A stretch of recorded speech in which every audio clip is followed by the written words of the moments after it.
Et pour parler du casting de ce tout nouveau gouvernement, Richard Verly, correspondant France-Europe du média suisse Blick, est avec nous sur ce plateau. Bonjour, merci de Bonjour. nous avoir rejoints. Les ministres du gouvernement Bayrou prennent leurs fonctions ce mardi à la veille de Noël. Ce gouvernement a un air de déjà-vu, mais avec aussi quelques surprises. Effectivement, et d'ailleurs le premier à prendre ses fonctions, ça a été l'inconnu de la nouvelle équipe, c'est Éric Lombard, le ministre des Finances, l'ancien patron de la Caisse des dépôts et consignations. Pourquoi je le cite en premier? C'est parce que son rôle sera déterminant. Vous savez que la France n'a pas de budget et qu'il faudra un projet de loi de finances rectificatif. Alors parmi les poids lourds, ils ont été cités. Il y a Elisabeth Borne en charge de l'éducation nationale. Il y a bien sûr Gérald Darmanin qui devient garde des Sceaux, qui pose des questions par rapport au procès à venir de Marine Le Pen. Vous savez que Gérald Darmanin avait exprimé son soutien à Marine Le Pen qui est menacée d'une peine d'inéligibilité avec exécution immédiate. Et puis il y a Manuel Valls, le grand retour, cet ancien Premier ministre socialiste très porté sur les questions régaliennes, très impopulaire à gauche aujourd'hui avec une image un peu de perdant. Ça, c'est un pari pour François Bayrou qui l'a qualifié de kamikaze.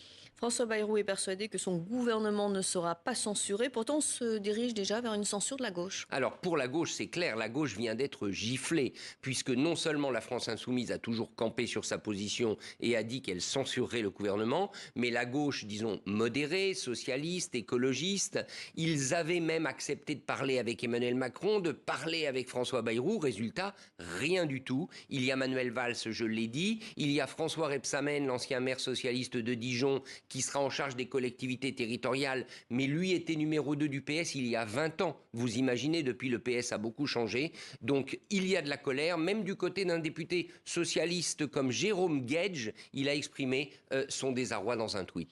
Manuel Valls revient donc comme ministre d'État chargé des Outre-mer. Il récupère donc plusieurs dossiers brûlants comme Mayotte. Alors là, c'est un vrai pari de la part de François Bayrou, qui sans doute mise sur la connaissance de l'appareil d'État par Manuel Valls.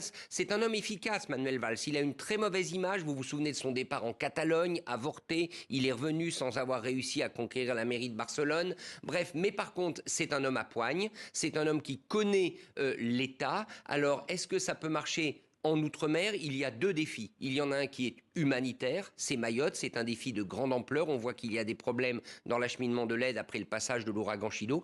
Et il y a quand même un défi plus général, institutionnel. On pense à la Nouvelle-Calédonie, on pense à la Martinique. Et là, la personnalité très clivante, très abrasive de Manuel Valls pourrait quand même poser des problèmes. Peut-être va-t-elle rassurer à Paris, mais dans les Outre-mer, il devra faire beaucoup d'efforts parce que ce sont des populations qui ont d'abord besoin d'être écoutées et comprises.